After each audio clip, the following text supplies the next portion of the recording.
Bonjour peuple congolais, ça dépend de l'Europe Gozali Kolanangaï.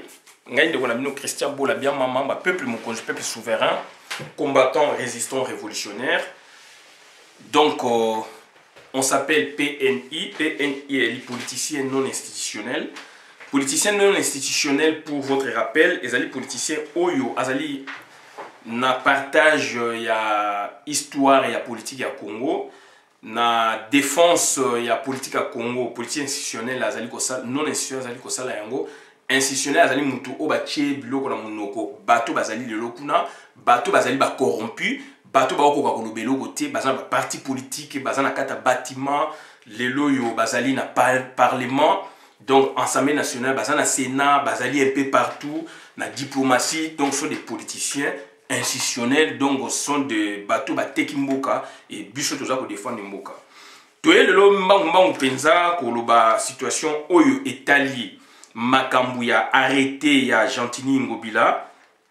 Arrêté ya Gentini Ngobila oyo annulant ou permettant, n'est-ce pas, selon les cas, donc bourgmestre oyo bazali, donc il y a ville, il y a Kinshasa.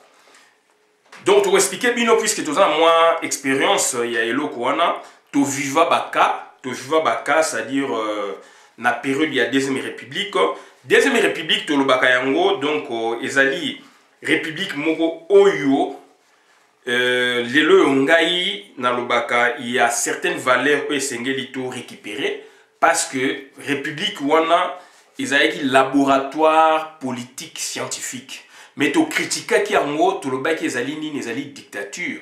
Tu critiques qui ango, tu fingi bango, parfois tu munde la côté le pébiso a bengani bango, oui, puisque usure et salamaki ba umelaki mingi, mais les résultats tout ça non nini. Kadhafi a umelaki mingi, les résultats ezali kuna nini. Donc c'est-à-dire il y a un rejet quelque part, donc il y a mode d'élection, il y a mindele oyo baya ba cha yango ba kotsa na kati Afrique. Donc, c'est-à-dire que lobby busso africain, ça aussi droit, il y a busso d'élection, mode na busso d'accès na pouvoir. Est-ce que c'est mode d'élection? Est-ce que c'est mode d'hérédité? Est-ce que c'est mode de cooptation, donc désigner moutou? Est-ce que c'est consensus, etc. Donc, ce sont des choses où il y a un laboratoire à makasi à recherche na politique, tout le monde arrivé na yango. Et yango pe donc ils allaient kende ensemble na recherche scientifique. Recherche scientifique, c'est-à-dire que tu as un déficit makasi dans la faculté na biso parce que ba côté ici ba master, c'est-à-dire ba DEA de l'époque, kuna na Congo ba benga ngo ba DS ou DEA, peu importe, c'est ezali équivalent à master ndenge ezali awa, wana ezali ancienne appellation ndenge ezala kotoyo, ba master ezali ka ba science fondamentalité. Naza koloba on nanko naza koloba so mina nanko puisque comme na linga ifo bolo bele bongo nanko ayoka po toza koloba ni batba koyoka ti. Donc il faut ministère de l'éducation nationale, bien que gouvernement ngai nazo occupé à moté, mais je parle nazo parler et ça pour la côté naza koloba je suis sur cette thématique donc il y a sur 3 ans déjà 4 ans. Donc c'est à dire il faut changer. Master ezali kaka science fondamentalité. Master ezali donc économie fondamentalité, ezali kaka droit fondamentalité boebo. Donc il y a des sciences connexes. Donc ba sciences connexes bo ba master il fait quota et puis ba doctorat ba thèse doctorat il fait quota. Et donc déficit ezali makasi et ko uta changement il faut uta na ministère. Donc il faut arrêter ministère ba réorganiser biloko wana. Arrêter ou basala donc babenga onini donc généraux donc basa donc conférence mo donc na sens wana ba forum moko na sens wana donc de sorte que ba parler na ngo ba ko réorganiser enseignement na biso puisque base ndez uti wana puisque en a poto mindele bazo créer ba science o yondeko o check même na idée ba master ezo bima puisque master de création ezali wana. Donc master nde yango ba créer ba master ebele awa à partir d'expérience na d'intelligence bazanango. Donc c'est à dire il y a des sciences connexes ou ekopesa ka ba science fondamentale donc kuma na monde na lobaka. de tout part de là yango moni donc toza na déficit makasi na beti c'était makasi puisque na yebi makamna koloba. Donc bandeko na ngai aujourd'hui tu ko parler mingi donc on a élection il y a beaucoup mais il fallait ça mais ça limité Gentini Ngobila comme ko procéder na ba nomination et le fait que bani ko procéder na ba nomination mais comme ko poser problème et comme ko poser problème parce que ba yo kana ki na deux pes et donc na opesa bino trois communes et que ça peut arrêter ce qui passe avec ça ça a été arrêté et que arrêter ça bi arrêter na il faut lelo azado azali kolbake donc il faut zonga na décision na sinon ba ok na cour d'appel donc to ko encourager ba bloka bongo soki makambo donc tolingi et que na sens ya bien mais du moins bango tout bazali na kata faux bango tout bazali na kata faux puisque boke na cour d'appel Gentini a eu une décision sans que Ewuta na Hippolyte Kanambe. Puisque Sikoyo, gouvernement Chibaleza des missionnaires, le ministre intérieur ou Aza Sikoyo, Gentini Koutazota l'a été. Puisque Gentini, entre guillemets, Baoutaï ko élire, ko désigner, donc a comme une place, donc il a la confiance, il y a tout power. Il a la confiance, donc il y a Hippolyte Kanambe. Au même titre que Félix Tshisekedi a la confiance, il y a tout power, a la confiance donc il y a Hippolyte Kanambe na ba niveau un peu différent. C'est tout, c'est tout. Donc que musikate. Tant bino bozo quand ça que bilo ko bimi na initiative ya Gentini Ngobila non. Ya moi to pesa bino baka mi balé il y a deux communes au biso de Viva. Donc au biso de Viva ba élection to meka ko pesa pona donc aider biso et des peuples à comprendre. Puisque batu baza ko bunga nzela pourquoi bosali arrangisme benga arrangisme boju pouvoir ya lokuta muta gagner ça Martin Fayulu au la main à niveau présidentiel à niveau législatif provincial tout etc. Jamais depuis 2006 depuis tout pas eu pouvoir officiellement de reconnaître ba rebelle donc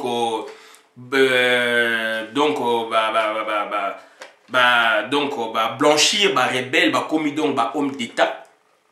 Parce que pouvoir officiellement dans Congo depuis 2006 jusqu'à nos jours, Batouana ba organizaka élection municipalité, ba organizaka élection ya ba communauté, ba comment qu'on nommé. Bobo Sanyango, ça fait 2006 ba Sanyango te ba nommé, 2011 ba Sanyango te ba nommé, donc et comme coutume pour na bango, et comme coutume pour na bango, et nos jurisprudence c'est comme coutume. Et comme habitude qui a la force d'habituer même à l'inhabituel, et le bas professeur qui tête et qui coule au monde, que son âme repose en paix. Grand maître et à droit constitutionnel et institution politique. Donc voilà, donc tous allez koloba puisqu'on a deux cas d'école ou deux monographies où il donc appui pour nato la kisa naka où il bimi à Gentini Ngobila où il batu ya de pes baza ko condamné. Je vais bien. Mais du moins, Gentini Ngobila, na Félix Baouti et Sikamoko. Différence à l'échelle. Ou à une échelle nationale, ou à une échelle provinciale, c'est tout. Donc, au Bayoka, à Pesaki et puis à Boyi, c'est na Kabili. C'est le système, il y a travail à Kabili, c'est leur méthode. Puisque au Boyi, il y a organisé des élections. Puisque l'élection présidentielle va jouer raté, donc législative donc voilà provincial n'est pas organisé avec beaucoup de tricheries encore donc voilà gagner à il y a des fraudes il y a des surprises d'où maintenant éviter donc élection municipale puisque élection municipale est un mouvement les élections présidentielles en quelque chose mais en miniature c'est ce que vous oubliez. Élection municipale là maintenant donc bato la muka bakozala batu décidé bakozala boybo bakozala donc ça dit c'est chaud. Kabila a évité sous ba contentieux quota il évite tout c'est pas dans côté mais tout ba keza méthode raison pour laquelle on a battu na ba kene to benga na bango bino boko appuyer bango et ce que beaucoup ko s'en prendre beaucoup ko lien na bino Gentini Ngobila Félix Tshisekedi bino to bozana kata FCC. Donc, IDPS Chilombo, IDPS Chibala, vous avez un FCC avec les Gentini Ngobila. Vous avez un Gentini Ngobila, vous avez Félix courtoisie en public comme en privé. parce que esengeli bongo puisque azali na préséance aucun chef de l'état ya ye. Mais du moins na ba circuit mususu Félix azali pe ko banga na bi gentilité makambo na lobité botia ngai te akobanga aussi batu mususu bazala d'échelle inférieure que ye na circuit na bango tout pas ouais puisque préséance place wana ezali koloba. Bien que dans le moment où Félix a a sauvé bango nyonso, oui, mais Félix Tshisekedi donc devant par exemple toujours Félix ne vaut rien. Félix Tshisekedi devant même Cameroun, Félix ne vaut rien. Félix Tshisekedi, puisque ce sont des Rwandais, donc on a beaucoup de temps, Toko Talaba Congolais. Félix Tshisekedi devant chez Okitundu. Donc chez Okitundu. Donc, Zamatata, mais je ne pense pas que Félix Tshisekedi devant chez Okitundu, non. Donc, il y a des bateaux, par exemple, ténor, il y a tout type power au Félix, c'est-à-dire qu'au Kende, Kolanda Bango, qu'au Banga Bango, donc Batouana, na milliers de Bango, on a restreint, il y a de la valeur, il y a de la préséance, bien que Félix, Azali, président de Bango protocole, a sauvé Bango Nyostou. Mais il y a des puissants au Bazali Kounan. Na Aner, na Babouéboué, devant Kalev, devant Boébou, donc c'est pas facile. Donc, tu peux sabino deux exemples. Tu rejoins MPR, parti État, ou tu fingaki, nazali on a douleur à Kolbaelo Kouana, ou tu fingaki, tu diabolisaki, puisque Mundela Ningaï départ en Mobutu, et tu rejoins aussi donc PPRD, AFD d'abord, transformé en PPRD et transformé en FCC.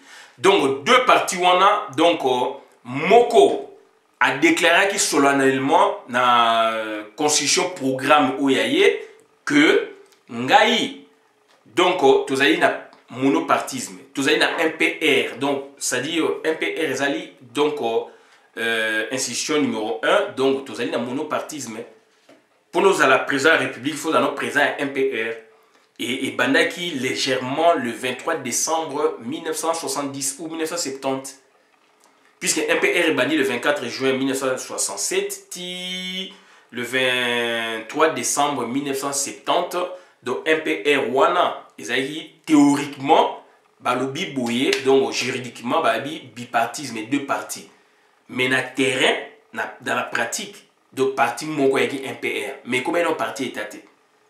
Et puis, si donc, il y a qui jouer dans monopartisme, donc parti moko, théorie babimi balé dans mukanda juridique, mais na terrain, ils allaient monopartisme, donc moko, mais de fait, des droits si ils ont déclaré, ils allaient deux partis. Deuxième partie, ils allaient quitter. À partir de 70, ils ont si MPR, donc parti État, et surtout dans 74, il y a une confusion pouvoir, mais mon bien.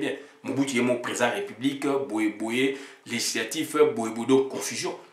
Donc voilà déjà, on a déjà aspect, on a MPR parti État. Et MPR est koufi quand? Officiellement, théoriquement, est koufi le 24 avril 90, mais donc juridiquement, est koufi le 5 juillet 1990. Donc ce que je vois, vie, il y a MPR, naissance, na fonctionnement, on a vu dans donc MPR et ça, il 23 ans. 23 ans, Ndenge et Koufi na 90. Puisqu'à partir, il y a le 5 juillet 90, MPR comme effet privé, donc multipartisme et Koti. Le 24 avril, à l'Obaki, mais officialisant na 90, donc voilà. Donc, c'est-à-dire MPR, parti État et Sali 23 ans. Soto bito ajouté 3 ans à Togoloba, donc 26 ans. Mais normalement, MPR parti État, donc Sali donc 20 ans, pas 23 ans, donc 20 ans. Si on habite 3 ans, ouais, les Bocho, il y a MPR Wana, ils ont dit bipartisme et puis monopartisme de fait na terrain. Donc, si on habite 3 ans, plus 20 ans, donc 23 ans. Mais officiellement, c'est 20 ans parti État. Toujours si AFDEL PPRD, donc le comme FCC, depuis 2000, donc depuis 97 jusqu'à nos jours, donc Bazan a 22 ans. Mais ce de toujours parti OK, constitué Bimi, en 2006, Tilelo, donc MPR, donc 2006 Tilelo, donc Basali 13 ans. Et depuis 13 ans, on a organisé l'élection. il y a municipalité, soit va organiser l'élection pesaka ya mabe. Donc, ça dit surtout plutôt comparer deux périodes ouana, ngai na ko jouer période il y a MPR parti état. Puisque là tu as une valeur. Ba valeur ezala qui respecté. Batouana c'était le MPR parti état, ce fut un laboratoire scientifique politique. Politique d'abord, scientifique après. De ces gens-là ont bossé. Il fallait total les locaux MPR articulé et busso, il y a malam joie. Mais le fait que le peuple congolais, les politiciens congolais, ils remplis la haine, ils remplis la rancune, na chaos. Qu'est-ce qu'ils ont produit après? Rien, chaos. Donc chaos, donc stratégie à chaos, bandit les lotés, bandit na période où on a déjà parti de la démocratisation. Mobutu, qu'est-ce que Mobutu n'avait pas dit? Babo savait que Mobutu a rekufaka, Babo savait que Bango peut rekufaka. Donc il fallait composer. Composer Mobutu était de bonnes fois, on peut avoir pouvoir pour tout travailler, tout qu'il y ait bon garantir c'est le jeu politique partout et ça marque. Mais le bah il garantir nani munguna. Bah il garantir munguna. Donc c'est malheureux, c'est malheureux. Et ngana monaki na monaka donc commission nationale des élections commission nationale des élections indépendantes tout ça et ça m'a CNI et ça m'a professeur Njongo Lazari président nango je pense après tant accueilli comme procès bayona ba mikane bimenga za na Congo so na kina na bunezali professeur assistant na ye chef de travaux Kabamba papa Kabamba qui donc a remplacé qui est place wana. Donc, ça dit c'était déjà une préparation. Si on avait des bons politiciens, donc, épris d'amour pour le pays, ça m'a rapport à la génération future. Donc, on n'aurait pas, n'est-ce pas, connu la fidèle. Mais pourtant, bango ba koti afidèle, ba mikane zali ba preuve zali. Bango ba koti afidèle, ba vidéo zali. IMPR directoire, donc UDPS directoire, papa n'a salongwa na e. Papa Liaou. Donc voilà, donc, du moins, dans MPR parti État, je vis, ils ont organisé des élections municipales. 82, 77, na imona mouké, na limité la commune Angaï, puisqu'il mettait comprendre mon belé, limité commercial industriel, donc Kingabois, parti moi Funa, et puis aujourd'hui sous donc des bonhommes. Ils avaient organisé des élections, à l'issue desquelles, donc, en 77, je pense, Bossé Kota, papa a Bossé Kota, moi, Nanaya Balaka, moi, Mobutu, il y a d'ailleurs comme c'est des zones, de 77 jusqu'à 82. 82, on a vivre rien, puisqu'on s'était investi pour venir dans ce quartier, mais aujourd'hui, c'est un grand juriste, donc, avocat na Kinshasa, donc, maître Mbalaka Bolio Mi Bode, Mbalaka. Vieux Justin Deko, puisque c'est un Azali catéchiste, vient de ce quartier, Bussom tout porta qui projet naïe, Bussom tout sali ba propagande, bani 82 87. Et critères, il y a nini, après avoir déposé les dossiers, etc., bako joa bateau, bazana pourcentage, moro boye, na ba suppléant na bango, et puis tout le monde, tant que ça, les choses, nous sommes allés à ma conseiller, au bako a retenu. Après, maintenant, c'est la sanction du chef, c'est le président de la République qui nomme. Et na limité, Mobutu Nomaki, donc, Ndanu Kulungongo. Ndanu Kulungongo, il était aussi candidat, mais on ne l'avait pas senti sur le terrain. Ndanu Kulungongo, donc, était donc, devenu, comme c'est des zones limitées. Adjoint Naé, c'était le premier Fadiaka, je pense, très populaire. Et puis, Mbalaka Bolio Mibode, Yazala jusqu'au conseiller permanent. Mobutu avait besoin de nommer 3 personnalités, comme c'est des zones titulaires, adjoints et puis permanents. Et permanent, c'était donc Ndeko Justin Mbalaka Bolio Mibode, aujourd'hui grand avocat na Kinshasa. Donc ça, c'est notre vie à quartier. Donc, tout le monde y a et puis, si on a 87, Nazaï Mini, préoccupé de l'élection à papa Leki Oyangai, donc on a Kassavubu, Ingongo, Mama Vincent, papa Nabiso. Et Kuna encore, c'était chaud. C'était chaud avec des mamans Machoko, Ingongo, Mama Vincent, Ndotoni, aujourd'hui donc Olito Malouji, donc Vieux Edo, Azarakan à Paris. C'était chaud. Et bah Vieux Edo, maman Machoko, Bamba Azalek, il y en a 82, je pense, ceux qui n'ont pas sanité. donc papa leki yé mutu à côté de camarade na yé un transplanté donc ya njili aye na kasavubu papa leki donc ya biso na ba badive bango basali ba propagande donc on a 82 nga naïvement nazali ko kende me mingi ya ki badive donc na papa leki donc na groupe na bango ba kotisi malwa uti njili transplanté a commis abimeki premier et puis pe aye ko koma pe comme ça des zones ya kasavu même critère donc mobutu aye kana besoin 3 bino tout beaucoup ça l'élection à suffrage universel vous tous vous êtes des candidats beaucoup de conseillers il y a section MPR puis c'est MPR et il y a section fédérale donc si on a niveau commune il y a section donc commune il y a section ce qu'on comme c'est des zones nous avons un président sectionnaire il y a MPR et comme c'est des zones donc bino tout beaucoup commence à conseiller donc des zones. Après, Mobutu a aussi choisi Apona, 3 personnalités dans la Colo. C'était déjà donc quelque chose. Il fallait maintenant là, Bango Basukaki Awa, suffrage universel Saramaki, mais pour accéder aux Jama Bokonzi Boye, il fallait nommer. Est-ce qu'il faut continuer à nommer ou il faut nini? On a une vidéo congolais. Africain rejette mode Yabamindele. Donc, Africain a la consensus. Consensus na lobby que Makambo Kinke Moulumba Azali Koluba que donc il fait appel à un scrutin indirect pour l'élection présidentielle. Non. Bochanga ba confusion te on a lobby te bochanga te mais je vois Kinke Moulumba au Albaï na Congo il n'y a pas de stock de compétences. Voilà ba politicien na bino azo sala tout ko flatter bateau ba finir Félix bateau bazali contre Félix lelo bazali confondu ya on a dit bino que ba tout bayebi bino bayebi loko ni ba osala bino boyebi bango te donc aujourd'hui baza confondu donc il crée maintenant des stratégies donc o ezali mituna makolo pona nini bazwa kaka bokonzi donc il crée maintenant des stratégies pona ke mokonza yoka yekuna yoka boye donc MPR ils ont travaillé je vu donc basukaki na niveau wana élection suffrage universel batutu ba repasser na critère moko boye pourcentage boye vous êtes des conseillers municipaux. Maintenant, ce que la liste est devant le président Mobutu, il va créer des ordonnances. Ordonnance présidentielle nommant président sectionnaire, il y a MPR, telle zone, et puis, comme c'est des zones, il y a Boué. Donc, c'était déjà un travail. Donc, MPR est déjà laboratoire politique, scientifique, puisqu'il y avait des grands professeurs, des grands scientifiques. Mais toujours, mais ces gens-là ont travaillé. Regardez maintenant ce que les autres nous font aujourd'hui. Professeur, c'est quoi la génération où? Mais les professeurs de la génération, ils ont travaillé.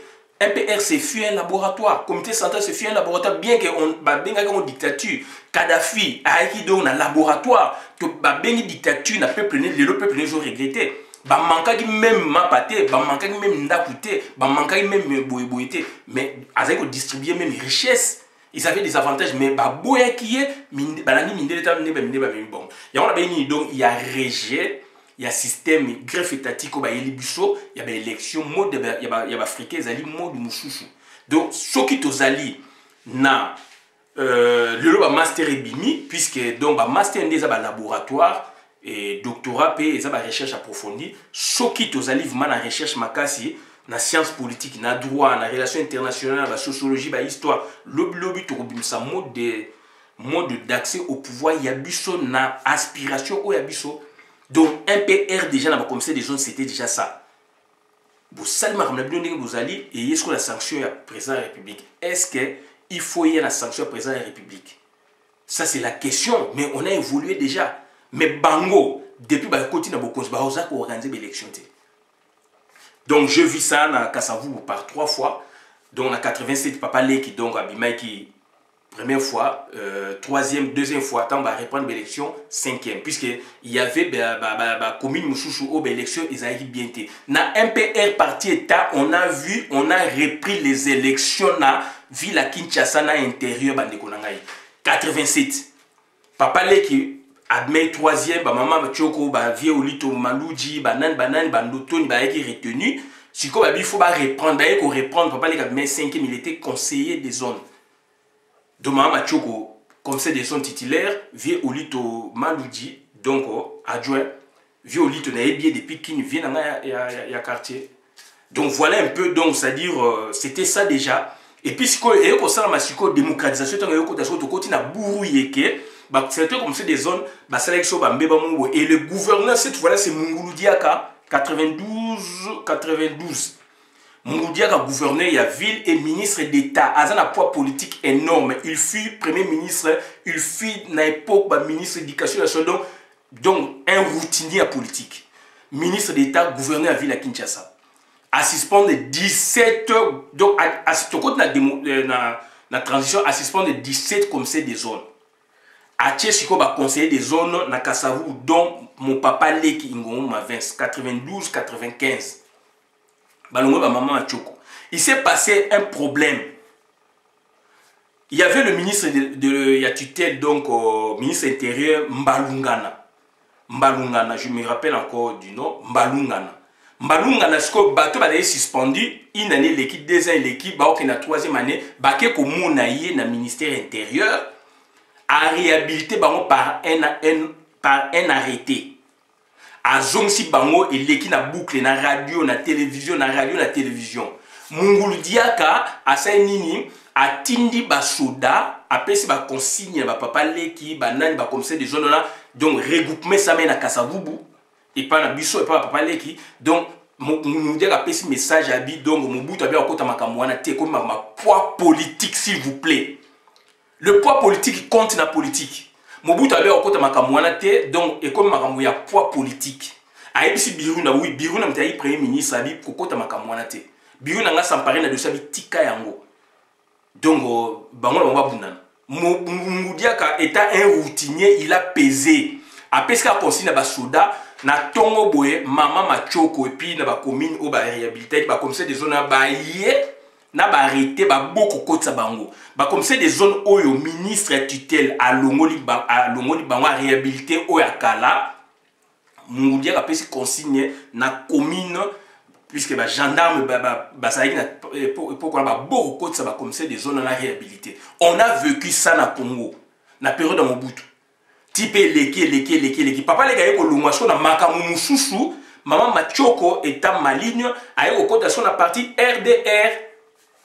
RDR sikoyo donc suite à un problème paf siko mungudia kaye ko zongi sama machoko. Ce sont des choses que j'ai vécues avec na vie donc ça dit pour vous dire que donc c'est-à-dire et y a eu la transition on nomme tant bakota na transition et comme ba désordre be boyokani boy donc Mobutu a eu poids politique à côté de makama à instruire mungudia bakoti réunion Mobutu a instruit Biru il faut pas côté makamwana et comme ma poids politique.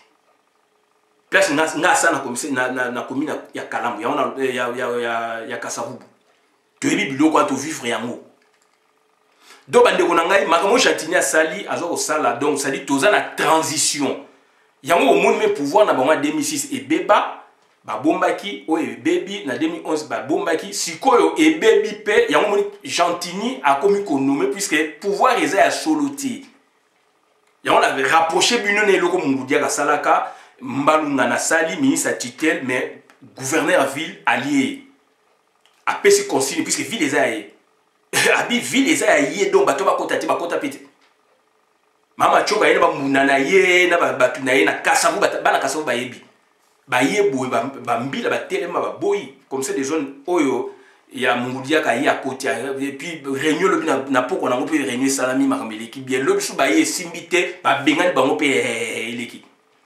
Donc, ce sont des pratiques. Donc, Augustin Kabouya, il faut, donc, au commis de la politique, mais on se comporter comme Moutabalabala. Baye Bichu, ils ont ma cop. Chantini, Azaliwana, Azam, Nakati, ya boîte, na Bino. Bino peut poser Nakati, ya boîte, Mokona, Bangona, ba Félix, mais Bino, Bino, Bola, ça posa la peu prêté.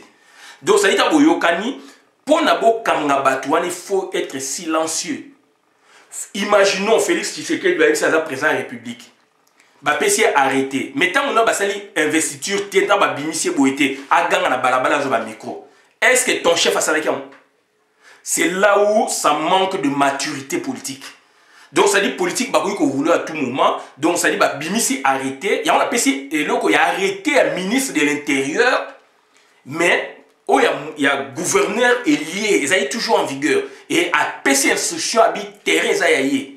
Ayebisi Mastani Mobutu Mobutu abia okota biloko na tayebisi birindwa biru na poids politique na Mungu diaka okokate ayebisi kokota biloko ate Mungu diaka ne bazo kopela ba père patini message na batu na yebi ye yebisi biso donc na niveau likolo Mungu tabi makamona etali ete abisko ayebisi bango comme makambo ya terrain donc comme makambo siko ya poids politique et Mungu diaka avait triomphé donc ça dit bandeko na ngai donc yo okomi na UDPS parti oyo ndenge ezalaki na ndenge ekomi lelo bino na bino bayebisi yo likambo na kuku deux fois en expérience ata ozana arrêté bozalande mais ba notifier ozana okota na service okota na service batno bakota na service nde lobby oyi ko benda bango bosale loko pour na grand public eba puisque wana eki biloko ya kuku eza babenga ba rangisme boyoka pouvoir na bino eza lokuta siko yo ngo bimisa baninga lokuta alors bino pe bobimi na lokuta mais est-ce que boza bato on comprend le jeu politique c'est ça le jeu politique c'est ça le jeu politique. Donc Chantini Ngobila na côté été mais du moins il a joué na prudence par rapport à consigne zo uta na Kingakati bango tu ba uti sikamoko donc na Kingakati ba c'est bino ba chantage ba béret rouge ba bimai pour faire chantage na nani par rapport à gouvernement bino zo c'est là base na ngeza wana siko ba ça bino ba chantage ba ça loko ba ko retirer vrai ça faux comme vrai Félix a gagné ba bien gagné et ça boza déjà na kati ya faux comment expliquer boza na kati ya faux bino boko akize ba tunchu boza na faux alors bino tu boza sika moko boke no funda Jantini donc tribunal wana cour d'appel oui ndenga azade lobby mais justice eza ya maboko na bango makamute eza maboko na bango donc ya bino moko kaka puisque loko lezo uta kuna Jantini akoki ko se proposer loko moko te ya ko permettre ou ko nommer et quand vous n'avez pas naïté, donc ça dépend de la ministre intérieur ou a démissionné, non, ça doit instruction mbala moko place yé babimisa qui est place babimisa Félix. Est-ce que vous comprenez? Donc bandeko nanga ezali mawa mingi donc na MPR tous avez un système politique au batu babenga dictature mais du moins na MPR ba sauvegarder ki biso régime wana to benga dictature mais to yaki na valeur na kati pe libanda tous avez na paix retrouvée. Et effectivement, les bongo, mon bout à zolo baké beaucoup de temps pour la tongo tipo qu'on avait meeting na mini soda moko ko déranger binoté. To viva yango, nga la ligne catch mingi, na yi lutteur et pas la machine de guerre puis na clé maka c'est pas un grand maître mbaza de volcan, surtout et pas la machine de guerre sur aussi entraînement sur ba commer en 24 ou bien la banga partout pour accompagner maître, to si entraînement to jong et puis to yé, to ke ko accompagner maître avant ba ba bunda buson to bundaka. Donc to bunda ba élève ba club ba butu wana bilo bolali après na comédie ngwe ba boye ba pumanoa ba zefi ba bosser ba tona to vivre bango boye donc on m'attend ici là bozongi siko après football et de catch beaucoup mi ko zonga bino wana makolo zongi nda ko 3h du matin 4 bazai ko déranger bisoti lelo ba bimise biso ba kuluna ba bimise biso insécurité na est na parle même pas na Kisanga na parle même pas na Kinshasa donc biso vivait bon moté donc ça dit MPR et procurer biso paix et procurer biso makame belé mais to benga ki en dictature MPR est préservé qui structure puisque ça c'est dans le système politique régime dictatorial mais ngai to zali na bien mais il na buzo banango mais quand même ba préserver qui moi ba valeur mon boy to ke isko la infrastructure sociale donc na niveau société to qui uni donc amour qui renforcé ba tribu bo etni bo to qui confondu na masse donc ba unité nationale. Donc ça dit tu as dit ma poison te tu as dit ma boye te miel to e bien ngo metolo melango te pona ke o banga poison non donc et pas na biso no balambité na ke na ngamu kuna balambi ba kotiela ngai na lié et pas ba master so balambi ba kotiela nga ba lié ba e pas na biso bloc ezali to lié to zali ko banga na te na sens ke o boma muninga otiela muninga boye donc ça dit na niveau social tu as dit uni et na niveau ya ba infrastructure sociale na niveau de régulation de société zalaki. Et ça qui appuie aussi dans l'État, mais dictature. Donc, qu'est-ce qu'on a au niveau de l'infrastructure économique? Donc, tu as trois secteurs comme d'habitude, préservés. Et puis, économie, il y a prédation. Économie adaptée dans le contexte pour la préservation et le peuple dans le contexte. Tu as la période de la guerre froide. Et puis, donc, voilà, donc, secteur primaire, Ezali, sol et sous-sol préservé. Vous ne appelez ça même meeting au moins ministre de la décentralisation. Je me rappelle encore que donc ba étranger ba ko kotati na ba carrière à minité. To landa ka on a ba radio na ba télévision. lelo na ba mine kuna komande ba étranger ba simbi ba mine na biso mais vundwa ou pete pe mako alobaka yango to bien. Donc secteur primaire, il faut qu'on extraire donc miba ezali ko samusa nango somniki pour ba or na ba nini kuna zo samusa nango j'ai camine zo samusa nango. Donc peuple tozali ko kota bloka to ebike voilà ezali poumon économique ya Congo.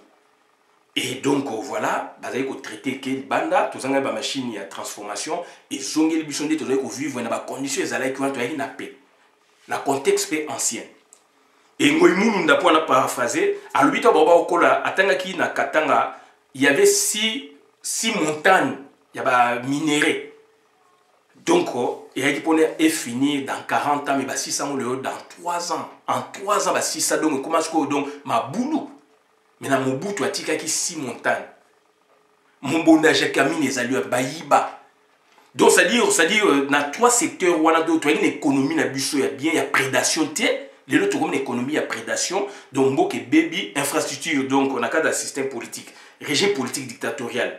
Tout finaki mais il y a une valeur n'est expliqué donc infrastructure économique n'est expliqué, infrastructure sociale n'est expliqué et les lots aussi toujours ce comparativement na FCC, PPRD, AFDEL, UDPS, Chilombo etc. Chibala. Et ça m'a trop désolation. Donc ça dit tout côté mana pillage yamboka.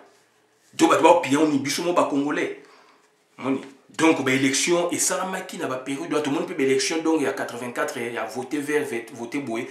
Donc, voilà, tu es qui voilà, il parti état MPR. Mais du moins, donc, on a tout vivre en haut. Voilà, donc, ça dit, ça dit, Congolais, Africains, donc, rejeter mode d'accession à pouvoir y mindele.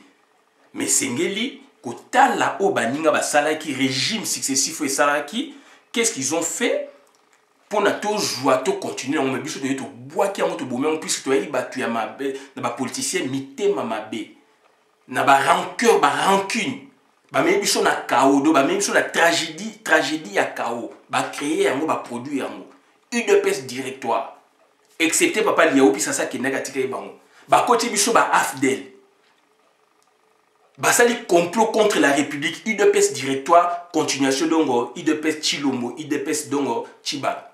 Et le donc ça dit confusion. Donc le bien les mal batwa ba so distinguer monter. Batu ba frauder IDPS Chilombo ba frauder. Gentina sali bango je na cadre ya masolo ya bango ya arrangisme ya lokuta na bango ba faire un problème ba na batu lokola donc chez Coco, amplifier, etc. Est-ce que vraiment donc Makambo ba osala mboka les alliés bien? Est-ce que Félix a gagné qui? Est-ce que gouverneur a gagné? Est-ce que Sami Badi a gagné qui? A gagné na niveau boé na niveau députation nationale a gagné niveau députation nationale a gagné niveau Sénat a gagné baye ba repêcher ba tie wana ko tia arrangisme. Jama Kaboun arrangisme. Donc, IDP, c'est du pouvoir, il y a ma bé, donc il y a bien été, puisque bah ligni yango bazalaka bongo, donc bah tekamboka. Et donc, et puis bah moussou bah aussi à stage na niveau ya secrétaire général, il y a MP, il y a IDPS. Et bah mba pèse bah leçon, bah condamné gentini ngobila, mais vous êtes bino tout boza bata sac moko. Chantage bah sali nanga mukoto bah sali bah ninga moussou yango bah osala bino. Pour la base de par rapport à est-ce que vous comprenez ou pas? Donc voilà, autre web sabino ngwana to suki a bola na vidéo malamu na compte communauté ezama wa mingi élection municipale na vivre en gros par 2 fois 82 na limité et pas vie Mbalaka Bolio mais Bodé ndeko Gistaza le grand avocat na Congo et puis na Kasavu par 2 fois élection Sami Bali va reprendre l'élection, na vivre annulation de l'élection, puis donc réorganisation de l'élection. Na MPR parti état.